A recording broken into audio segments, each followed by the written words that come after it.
দেশকে অকার্যকর, দেশকে বিপর্যস্ত, স্তব্ধ করতে, নাগরিক অধিকার, মৌলিক অধিকার সবকিছু খর্ব করতে যে সর্বগ্রাসী আয়োজন করেছে। আমরা বিস্মিত হই। দেশে একজন রাষ্ট্রপতি আছে, একটা সংবিধান আছে, সরকার আছে, পার্লামেন্ট, জবরদস্তি করা পার্লামেন্ট থাকুক, সেখানে কারা আছেন? সকলে মিলে একটা দেশের উপরে যে ফ্যাসিবাদের জুলুম চাপিয়ে দিয়েছে। গাজী ভাইয়ের মতো নিরপরাধ, নির্ভীক বীর মুক্তিযোদ্ধাকে অন্যায় অসত্য মামলায় জড়িয়ে তাকে 10 মাস কারারুদ্ধ করে রাখা হলো। এত দাবি করা হচ্ছে সাংবাদিকদের পক্ষ থেকে, দেশবাসীর পক্ষ থেকে, ওনারা কর্ণপাত করছেন না। আমি যদি প্রশ্ন করি, কিছু হলেই রাষ্ট্রদ্রোহী, আমার আগের নেতৃবৃন্দ বলে গেলেন, তো আমাদের দেশে দুর্ভাগ্য হচ্ছে যে রাষ্ট্র আর সরকারকে গুলিয়ে ফেলেছে। সরকারের বিরুদ্ধে কথা বললে রাষ্ট্রদ্রোহী। রাষ্ট্রের কি সংজ্ঞা, সরকারের কি সংজ্ঞা? দুটো আলাদা অস্তিত্ব, এন্টিটি আছে। এটা কিন্তু ওনারা উপলব্ধি করেন। সরকারের জুলুম, নির্যাতন, দুর্ভোগ, লুটপাট, গুম, মিথ্যাচার, অনাচার, রাষ্ট্রীয় দুরবস্থা, জুডিশিয়ারি, ইকোনমিক, এডুকেশন সর্বস্তরে যে তছনছ করে ফেলেছে, তার বিরুদ্ধে কথা বললে বলবেন রাষ্ট্রদ্রোহী। এবং নিরপরাধ মানুষের বিরুদ্ধে মিথ্যা মামলা দিয়ে সাজাবেন, জুলুম করবেন, গুম করে ফেলবেন, খুন করে ফেলবেন। এটা পৃথিবীর ইতিহাস। যে স্বৈরাচারী, ফ্যাসিবাদী শাসক, অত্যাচারী শাসক যখন ক্ষমতায় থাকে, দেশ জাতি তখন স্তব্ধ হয়ে যায়, বিপর্যস্ত হয়ে যায়, মানুষের মৌলিক অধিকার তখন থাকে না। সুধীবৃন্দ, জনগণের রুদ্র রোষ, অসন্তোষ, ক্ষোভ, চরম ব্যর্থতা যখন থাকতে পারে না, ফ্যাসিবাদীর বৈশিষ্ট্যই হল ফ্যাসিবাদী শক্তির যখন কোন আদর্শ থাকে না, আদর্শকে দিয়ে আদর্শ মোকাবেলা করতে পারে না, নৈতিকতার শক্তি যখন হারিয়ে ফেলে, যুক্তি যখন হারিয়ে যায়, তখন সন্ত্রাস, মিথ্যাচার, কালা কানুনের পথ তারা বেছে নেয়। এই সরকারের কোন আদর্শ নেই, যুক্তি নেই, নৈতিকতা নেই, কারণ জবরদস্তি করে লুটপাট করে ক্ষমতায় এসে মানুষের অধিকার হরণ করেছে। কি কথা তারা বলবে, কি যুক্তি তারা দেখাবে? যে কারণে আজকে তাদের আছে হলো কালা কানুন। 18 সালে এপ্রিল মাসে এই digital security act, cyber act, যা কিছু সংশোধন করে হয়েছে, এমন একটা পার্লামেন্টে তারা একটা পাস করলো যে পার্লামেন্টে অধিকাংশ আসনে কোন প্রার্থী ছিল না, কেন্দ্রগুলোতে বিড়াল আর কুকুর শুয়েছিল। সেই নির্বাচনের নামে বানানো সাজানো পার্লামেন্টে একটা কালা কানুন পাস করা হলো। বাংলাদেশের এডিটর্স কাউন্সিল, সমস্ত সাংবাদিক সমাজ, জনগণ, দেশবাসী প্রতিবাদ করলো। গোল টেবিল হলো, আলোচনা সভা হলো, বিক্ষোভ হলো, এখানে অনেক কালা কানুন করা হলো। কেন কালা কানুন করা হলো? রাষ্ট্রপতি দেখেন না, আপনি একজন বিজ্ঞ আইনজীবী, পার্লামেন্টের স্পিকার ছিলেন, বাংলাদেশের সংবিধানে আর্টিকেল 26 পরিষ্কার বলা হয়েছে, আপনি পড়ে দেখুন। সেখানে পরিষ্কার বলা হয়েছে যে মৌলিক অধিকারের সঙ্গে অসামঞ্জস্যপূর্ণ কোন আইন রাষ্ট্র তৈরি করতে পারবে না। আর্টিকেল 37, 38, 39 সেখানে সমাবেশ, সংগঠন, চিন্তাবাদ স্বাধীনতা মৌলিক অধিকারের মধ্যে অন্তর্ভুক্ত করা হয়েছে। আজকে সমাবেশ, কথা, চিন্তা, বক্তব্য, লেখনী দিলে আপনি রাষ্ট্রদ্রোহিতা বলবেন। এবং সেখানে বলা হয়েছে সংবিধানের আর্টিকেল 26 যে মানুষের মৌলিক অধিকারের সাথে সামঞ্জস্যপূর্ণ নয় এমন কোন আইন যদি কোথাও থাকে, সেটা বাতিল বলে গণ্য হবে। আজকে পার্লামেন্টে যে আইন করা হয়েছে, আমরা সেটাকে কালা কানুন বলি। এই ডিজিটাল সিকিউরিটি অ্যাক্টে 20টি ধারা আছে, তার 14টি ধারাই হচ্ছে জামিনের অযোগ্য। পুলিশকে ক্ষমতা দেওয়া হয়েছে যাকে ইচ্ছা পুলিশ গ্রেফতার করতে পারে। পুলিশ যদি মনে করে যে এই লোক অপরাধ ঘটাইতে পারে, পুলিশ তো ছাত্রলীগের ক্যাডার হয়ে গেছে এখন বেশিরভাগ। উনি যদি মনে করেন লোকটা বিএনপি, জামাত, বিরোধী দল, অপোজিশন, তো উনি তো ভাবতেই পারেন যে মির্জা ফখরুল সাহেব প্রেস ক্লাবে আসছেন, যাচ্ছেন, উনি বোধহয় সামনে গিয়ে একটা আক্রমণ করতে পারেন গাড়ির উপরে। তো উনি মনে মনে ভাবলে ওনার বিরুদ্ধে একটা মামলা দিয়ে দেবেন। এই ডিজিটাল সিকিউরিটি অ্যাক্ট পুলিশকে সেই এখতিয়ার অধিকার দিয়েছে। সেদিন আমি মনে করি রুহুল আমিন গাজীকে যে রাষ্ট্রদ্রোহী তার মামলা দেওয়া হয়েছে, এই আইন হচ্ছে কালা কানুন, এই আইন বাতিল করতে হবে। একটি দেশের আদালতে মৌলিক অধিকার হচ্ছে তার জামিন পাওয়ার অধিকার, অথচ তাকে জামিন দেওয়া হচ্ছে না। একটু আগে আমার বক্তারা বলেছেন, আমাদের কবি লাল টুপির শিকদার ভাই বলেছেন, মাদক, চোর, খুনি, গুন্ডারা বুক ফুলিয়ে ঘুরে বেড়াবে, আর নিরপরাধ সৎ মানুষগুলো তারা কারাবন্দী থাকবে। এটাই হচ্ছে বাংলাদেশের আজকে বাস্তব চিত্র। আমরা পরিষ্কার বলতে চাই, যুক্তিহীন, আদর্শহীন, নৈতিকতাহীন এই সরকারের পায়ের নিচে আসলে আর কি বেশি কোনো মাটি নেই। সেজন্য প্রজাতন্ত্রের কর্মচারী, পুলিশ, র্যাব, যারা জনগণের খাজনা ট্যাক্সের পয়সায় লালিত পালিত হয়ে পাবলিককে সার্ভ করার জন্য যাদেরকে চাকরি দেওয়া হয়েছে, ওখানে তো আওয়ামী লীগের লোকদের পকেটের পয়সা দিয়ে বেতন দেওয়া হয় না, আমার খাজনা ট্যাক্সের পয়সায় পুলিশ র্যাবের বেতন হয়। তাদের রাইফেল বন্দুক গুলি আমার খাজনা ট্যাক্সের পয়সায় কেনা। অথচ আজকে বাংলাদেশের রাষ্ট্র ব্যবস্থা, সরকার ব্যবস্থা কি করেছে? তাদের সমস্ত অপকর্মে ব্যবহার করছে। মিথ্যা মামলা দিয়ে দিয়ে পুলিশের চরিত্র নষ্ট করে ফেলা হয়েছে। একদিকে ভোটাধিকার হরণ করে জনগণকে ভালো লোক নির্বাচনের ক্ষমতাকে স্তব্ধ করে দেওয়া হয়েছে। একটা মানুষ ভালো লোককে ভোট দিতে পারবে না, ভালো মন্দ থাকুক, কোন লোকের ভোটাধিকারই তো নেই। তারপর যদি ভোট হয় আগের রাত্রে বাক্স ভর্তি করে ফেলবে। অর্থ গুলি পুলিশ ওসিদেরকে কাজে লাগিয়ে তার ভোটাধিকার হরণ করবে। ফলে একটি জাতির সবচেয়ে বড় সর্বনাশ হলো সেই দেশের নাগরিককে যখন সৎ নেতৃত্ব নির্বাচনের ক্ষমতাকে হরণ করা হয়, সেই জাতির সামনে আর কোনো ভবিষ্যৎ থাকে না। এই সরকার সেই সর্বনাশটা করেছে। জাতিকে যোগ্য নেতা নির্বাচনের অধিকার থেকে সর্ব করা হয়েছে। আর পুলিশ, র্যাব, প্রশাসনের সমস্ত জায়গায় যাদেরকে বসানো হয়েছে, তাদের সমস্ত অপরাধ, অন্যায় কাজে এই সরকার এবং রাষ্ট্র তাদেরকে কিন্তু কাজে লাগাচ্ছে। কি বলেন, ঠিক কিনা? আমি তো যখন কারাবন্দী ছিলাম, প্রায় 5 বছর জেল কেটেছি, আমার অনেক বড় বড় অফিসারের সাথে কথা হয়েছে। 36 দিন আমি রিমান্ডে ছিলাম। বাংলাদেশের বড় বড় পুলিশ অফিসারের সাথে কথা হয়েছে। আমি প্রশ্ন করেছি, বলুন আপনারা আমার বিরুদ্ধে যে 30টা মামলা আপনারা দিয়েছেন, এরকম বাংলাদেশের হাজার হাজার লক্ষ রাজনৈতিক কর্মীর মামলা দিয়েছেন।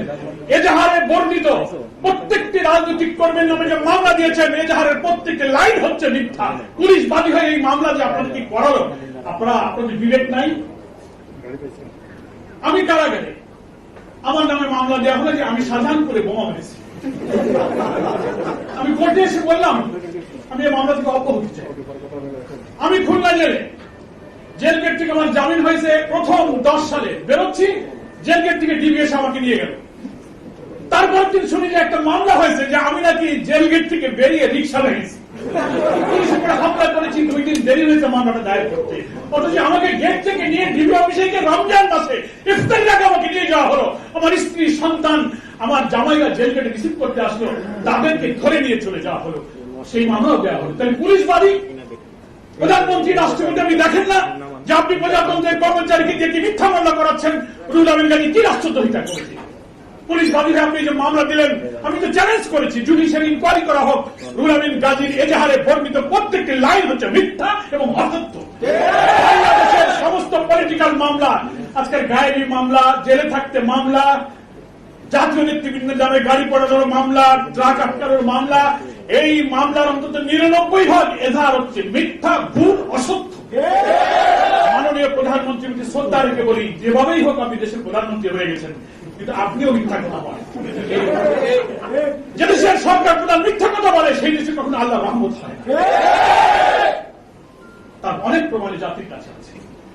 আপনি পুলিশ বাহিনীকে অপব্যবহার করছেন, মিথ্যা শিখাচ্ছেন, সুস্থ নাগরিকদেরকে মিথ্যা মামলা দিয়ে কারারুদ্ধ করতে শিখাচ্ছেন। আপনি ক্ষমতা থেকে একদিন চলে যাবেন, কিন্তু এদেরকে আপনি যা শিখিয়ে গেলেন, এদের করুণ পরিণতি আপনাদেরকে কিন্তু ভোগ করতে হবে। অনেক পুলিশ অফিসাররা রিমান্ডে আমাকে বলেছে, স্যার আপনারা যখন বাইরে যাবেন, সমাজ যখন পরিবর্তন হবে, কিছু মনে করবেন না, আপনাদেরকে অনুরোধ করি আমাদেরকে ধরে জেলে দেবেন না তো। দরকারে আমরা এই সার্ভিস শেষ করে আমি লন্ডনে যাবো, ব্যারিস্টারি করবো। বড় বড় সিনিয়র লেভেল নাম বলার দরকার নেই। প্রশাসন এখন অক্টোপাসের মতো বন্দী ফ্যাসিবাদের যন্ত্রণায়, তারা সুযোগের অপেক্ষায় আছে। আমি পরিষ্কার বলতে চাই, এখনো ভুল বুঝুন, বিবেকের দংশনে আপনি যদি দংশিত হয়ে থাকেন, আপনার ন্যূনতম যদি বিবেক, মানবতা, হিউম্যানিটি থেকে থাকে, আপনার ভুলের প্রতি আপনি অনুতপ্ত হন, অনুশোচনা প্রকাশ করেন। রুহুল আমিন গাজীকে মুক্তি দিন। আপনি রাজনৈতিক দলের অফিস খুলতে দেবেন না, মিটিং করতে দেবেন না। আর্টিকেল 37, 38, 39 সমাবেশ, মিটিং, মিছিল, চিন্তার স্বাধীনতার ইখতিয়ার আমাকে সংবিধান দিয়েছে। রাষ্ট্রপতি, আপনি সেই সংবিধান জানেন। কোন অধিকারে আপনি রাজনৈতিক দলকে মিটিং করতে দেন না, অফিস খুলতে দেন না? সভা সমাবেশ করে গ্রেফতার করেন, এক লাইন লিখলে একটা নিউজ এডিটর, একজন রিপোর্টার একটা সরকার বিরুদ্ধে কথা গেলে সেটাকে বলবেন রাষ্ট্রদ্রোহিতা। সরকারের বিরোধিতা রাষ্ট্রদ্রোহিতার ব্যাখ্যা কি? এদেশে জুডিশিয়ারি আছে, আপনারা ব্যাখ্যা দিন। রাষ্ট্র কি তাও আমরা জানি, সরকার কি তাও আমরা জানি। সেজন্য আমি আমার বক্তব্য দীর্ঘ করতে চাই না। আজকে করোনায় যেমন বাংলাদেশটা বিপর্যস্ত, তেমনি ফ্যাসিবাদের জ্বরে বাংলাদেশের নাগরিকদের জীবনও কিন্তু আজকে স্তব্ধ, বিপর্যস্ত হয়ে গেছে। আমাদের মৌলিক অধিকার নাই, ভোটাধিকার নাই। আমরা পরিষ্কার ভাবে বলতে চাই, নিরীহ নিরপরাধ মানুষকে শুধু ক্ষমতায় থাকার কারণে আইন ভঙ্গ করে, সংবিধান ভঙ্গ করে, মৌলিক অধিকারকে হরণ করে যে কষ্ট দিচ্ছেন, এর চূড়ান্ত দুর্ভাগ্যের জন্য আপনি অপেক্ষা করুন, সে দিন আপনার সামনে আসবে। আপনি আজকে মৌলানা সাইদির মতো নিরপরাধ মানুষ, বেগম জিয়ার মতো দেশ নেত্রীকে মিথ্যা মামলাকে অবরুদ্ধ করে রাখবেন। কোন আইনে দিয়েছেন? তাদের বিরুদ্ধে যে অভিযোগগুলো করেছেন প্রত্যেকটি আইন হচ্ছে মিথ্যা। যাদেরকে যে মামলা করিয়েছেন রাষ্ট্র এবং সরকার, তাদেরকে খারাপ পথ আপনি শিখিয়েছেন। একদিন এই তরবারি, এই অস্ত্র আপনার বিরুদ্ধে কাজে লাগবে, তখন আপনি অসহায়ের মতো করে থাকবেন। আপনি চলে যাবেন, কিন্তু আপনার এই অ্যাডমিনিস্ট্রেশন থাকবে, জুডিশিয়ারি থাকবে, আপনার এই অ্যাডমিনিস্ট্রেটিভ মেকানিজম পুরাটা থাকবে। এরা কিন্তু আপনার বিরুদ্ধে কাজে লাগবে। আপনি সকলকে শেষ করে দিতে পারবেন নাকি আপনি কিয়ামত পর্যন্ত ক্ষমতায় থাকার দুঃস্বপ্ন দেখেন? সেই স্বপ্ন দুঃস্বপ্ন, সে স্বপ্ন বাংলার জনগণ বাস্তবায়িত হতে দেবে। জীবনের একটা সীমা আছে, আমরা সেই পর্যন্ত অপেক্ষা করছি, ধৈর্য ধারণ করছি। আপনি বাংলাদেশের রাজনৈতিক দলের মৌলিক অধিকার হরণ করেছেন, সে অধিকার ফেরত দিন, সভা সমাবেশের অধিকার দিন। আপনি জামাত ইসলামের অফিসগুলো বন্ধ করে দিয়েছেন। বিএনপি জামাত সহ বিরোধী দলে যারা আমরা রাজনীতি করি, তাদের রাজপথে করে মিটিং করতে দেবেন না, পারমিশন লাগে। আর ছাত্রলীগ যুবলীগ ঘন্টায় ঘন্টায় রাজপথে মিটিং করে, তার কোনো পারমিশন লাগে না। আমরা যদি প্রশ্ন করি, এত মিটিং এত সমাবেশ করে কোন জায়গা থেকে পারমিশন পান? আর আমরা 10 জন যদি আমরা ড্রয়িং রুমে বসে কথা বলি, বলে আমরা নাশকতার পরিকল্পনা করছি। আজব কথা। রিমান্ডে আমাদেরকে বলা হলো, আমাদের আমিন জনাব মুকবুল আহমদ সাহেব, উনি মৃত্যুবরণ করেছেন রাহিমাহুল্লাহ। কত সজ্জন তার চেহারা। বাংলাদেশের একটা রাজনৈতিক দলের প্রধান, বাংলাদেশের রাজধানীতে তার কোন বাড়ি নেই, এখন বাসা নেই, তার কোন ব্যাংক অ্যাকাউন্ট নেই, তার কোন ট্যাক্স ফাইল নেই। রিমান্ডে চিকিৎসা করেছে, অ্যাকাউন্ট নাম্বার বলে ব্যাংকের অ্যাকাউন্ট হলে আমার কোনো অ্যাকাউন্ট নাই, ট্যাক্স ফাইল নাই। উনি বললেন আমাকে কেন আপনি ধরে আসছেন? ওনাকে সব আমাকে ধরা হলো। আমার বন্ধুর বাসায় 4-5 জন ড্রয়িং রুমে বসে রাজনৈতিক দল নেতৃত্ব বসে কথা বলতে পারে না, ধরে নিয়ে আসছেন। তা উনি রাগ করে বললেন যে আপনারা যে আমাকে ধরলেন কেন? আপনারা দেশের বিরুদ্ধে ষড়যন্ত্র করতেছেন। আপনি বাসা থেকে ধরবেন, হাতে বোম দিয়ে লাঠি বাস এনে বলবেন যে এগুলোকে আপনারা ফাটাচ্ছিলেন, ফাঁসি দেবেন, দেন আমাকে ফাঁসি দিয়ে দেন। পুলিশ অফিসার আমাকে বলে, স্যার উনি কি আপনাদের নেতা? উনি কি মানুষ না ফেরেশতা? ওনার কোনো ভয় নেই? কোনো ভয় নাই, উনি তো নিরপরাধ সৎ মানুষ। যারা অপরাধী হয়, দুশ্চরিত্রশীল হয়, তাদের ভয় থাকে জীবনে। আমি পরিষ্কার বলতে চাই, প্রশাসনের অনেকে কথা বলতে পারছে না। দেশের জনগণের মধ্যে ক্ষোভ ধুমায়িত হচ্ছে, জনতার রুদ্র রোষে কি পরিস্থিতি হবে সারা দুনিয়ার দিকে আপনি তাকিয়ে দেখুন। অনেকে তো দেশ ছাড়তে সুযোগ পেয়েছে, আপনি সুযোগ পাবেন কিনা আজকে দেশের জনগণ সেই প্রশ্ন করছে। আমি আমার বক্তব্য বাড়াতে চাই না। আমার প্রিয় ভাই রুহুল আমিন গাজীকে আপনারা অবিলম্বে মুক্তি দিন। কোর্টের উপরে সরকার যে প্রভাব সৃষ্টি করছেন, জামিন হয়ে গেলে অ্যাটর্নি জেনারেল অফিস দিয়ে আরেকটা আপিল হবে। অ্যাটর্নি জেনারেল অফিস তো পলিটিক্যালি মোটিভেটেড। কেন? এর চেয়ে বড় বড় খুন অপরাধের জামিন আপনাদের হয়ে যাচ্ছে। 10 মাস তিনি কারাবন্দী, তার সন্তানের কাছে শুনলেন কিডনি নাই, সিভিয়ার ডায়াবেটিস, অসুস্থ পরিবার, প্রতিটি দিন রাত ঘন্টায় ঘন্টায় চরম ভাবে তাদের কষ্টের মধ্যে দিয়ে দিন রাত তারা যাপন করছেন। এই অমানবিক, এই ঘৃণ্য, বেআইনি এই কাজের তীব্র নিন্দা আমরা আজকে এই নাগরিক সমাবেশ থেকে করছি। অবিলম্বে রুহুল আমিন গাজীর মুক্তি দিয়ে এই মানবিক দায়িত্ব পালনের জন্য একটা দায়িত্বশীলতার পরিচয় দেওয়ার জন্য সরকারের প্রতি আমি আহ্বান জানাচ্ছি। সাংবাদিক নেতৃবৃন্দ যে উদ্যোগের কথা বলেছেন, আমরা তার সাথে ঐক্যমত পোষণ করছি। শুধু সভা সমাবেশ, সেমিনারে গাজী ভাইয়ের মুক্তি হওয়াটা অসম্ভব। প্রয়োজনে জাতীয়ভাবে দেশভিত্তিক আপনারা নাগরিক সমাজের উদ্যোগে হোক, সাংবাদিক সমাজের উদ্যোগে হোক, ব্যাপক জাতীয় সমাবেশ আহ্বান করুন। সাংবাদিকদের, জনগণকে ডাক দিন। যা হয় হবে, সেই সমাবেশে বাংলাদেশের জনগণ গাজীবাইয়ের মুক্তির জন্য সাংবাদিক সমাবেশের পাশে ইনশাআল্লাহ থাকবে। আন্দোলনের প্রতিরোধ গড়ে তোলার মধ্য দিয়ে গাজীবাইকে আমাদের কারা বন্দী অবস্থা থেকে মুক্ত করতে হবে। আমরা গাজীবাইয়ের শারীরিক সুস্থতা কামনা করি, তার নেক হায়াত কামনা করি। আজকের সংগ্রামী নেতৃবৃন্দ, সুধীবৃন্দ যারা আজকে এই সমাবেশে উপস্থিত হয়ে গাজীবাইয়ের মুক্তির দাবিকে আরো সংহত করলেন, উচ্চকিত করলেন, তাদেরকে আমি জামাত ইসলামের পক্ষ থেকে শুকরিয়া জানিয়ে, কৃতজ্ঞতা জানিয়ে আমি আমার বক্তব্য শেষ করছি। খোদা হাফেজ। বাংলাদেশ জিন্দাবাদ।